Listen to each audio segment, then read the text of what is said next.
زندگی کے راستے۔ ایک چھوٹے سے گاؤں نورآباد میں ایک ماں اپنے 3 بیٹوں کے ساتھ رہتی تھی۔ گھر چھوٹا تھا مگر دلوں میں وسعت تھی۔ باپ برسوں پہلے ایک حادثے میں دنیا سے رخصت ہو چکا تھا اور ماں نے تنہا اپنے بیٹوں کو پالا۔ ماں کا نام سعیدہ بیگم تھا، نرم لہجے والی، دعا دینے والی مگر مضبوط عورت۔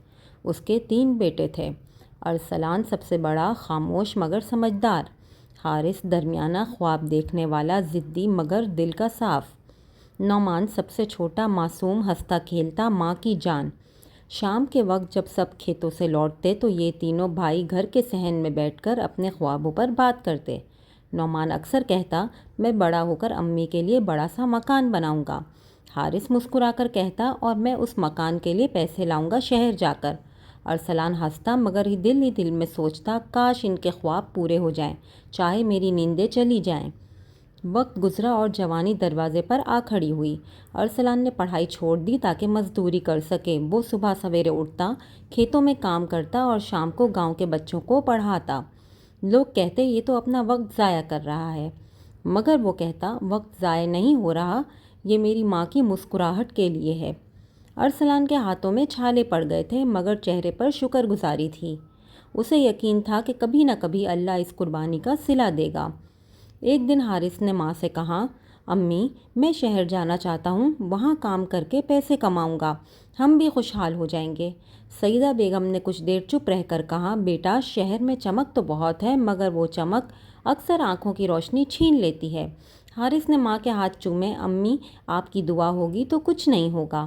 یوں وہ شہر چلا گیا۔ شہر پہنچ کر حارث نے سوچا کہ زندگی آسان ہوگی، مگر یہاں ہر چیز کی قیمت تھی۔ کرایہ دینا، کھانا خریدنا اور جاب ڈھونڈنا سب ایک جنگ کی طرح تھا۔ پہلے دن اسے ایک ہوٹل میں ویٹر کی نوکری ملی۔ صبح سے رات تک وہ گاہکوں کو پانی، چائے اور برتن اٹھاتا۔ رات کو جب تھک کر بستر پر گرتا تو ماں کی یاد میں آنکھیں نم ہو جاتی۔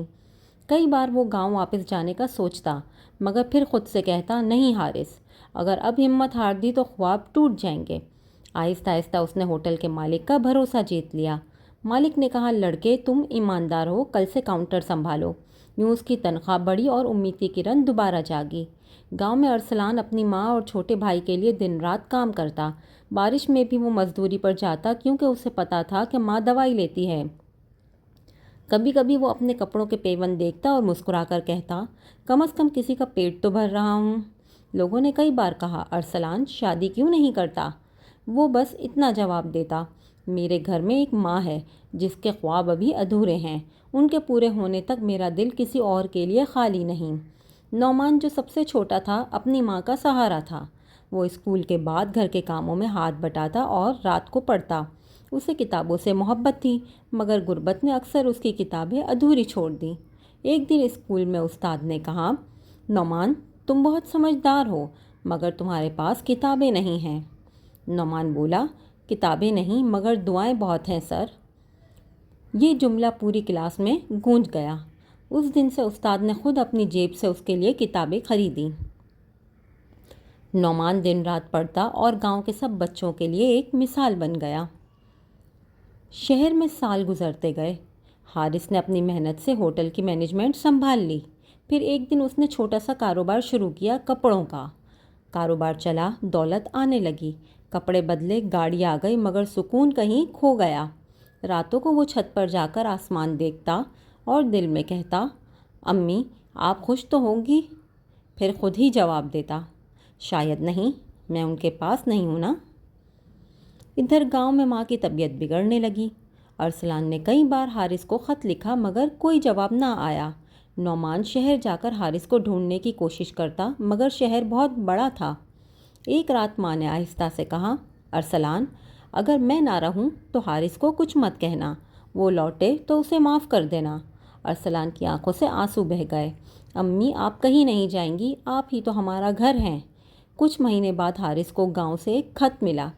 نعمان نے لکھا تھا، امی کی طبیعت بہت خراب ہے، جلدی آ جاؤ۔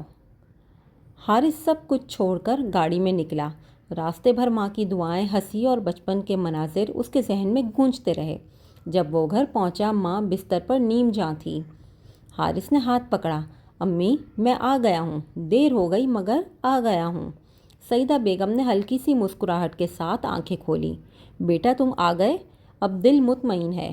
اور اگلے لمحے ان کا ہاتھ ٹھنڈا ہو گیا۔ کمرے میں خاموشی چھا گئی۔ تینوں بھائی ایک دوسرے کے پاس بیٹھ گئے مگر کسی کے پاس لفظ نہیں تھے۔ ماں کے جانے کے بعد گھر جیسے سانس لینا بھول گیا۔ ارسلان نے ماں کا کام سنبھالا، وہ گاؤں کے اسکول میں پڑھانے لگا۔ نعمان نے اپنی تعلیم مکمل کی اور ماں کے خواب کے مطابق بچوں کے لیے لائبریری بنائی، اور حارث نے اپنی کمائی سے گاؤں میں امی میموریل کلینک کھولا۔ ایک شام تینوں بھائی پرانے صحن میں بیٹھے تھے جہاں کہیں ماں چائے بنایا کرتی تھی۔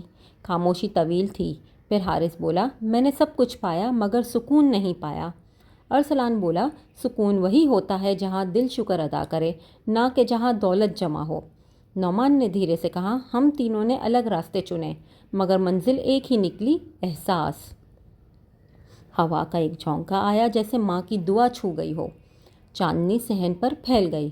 ارسلان نے آسمان کی طرف دیکھا اور کہا، امی ہم نے آخرکار سمجھ لیا کہ جیتنا زندگی نہیں، جینا زندگی ہے۔ اور تینوں بھائی خاموشی سے آسمان کو دیکھتے رہے، جہاں ماں کی مسکراہٹ چاند کی طرح کبھی مان نہیں پڑتی تھی۔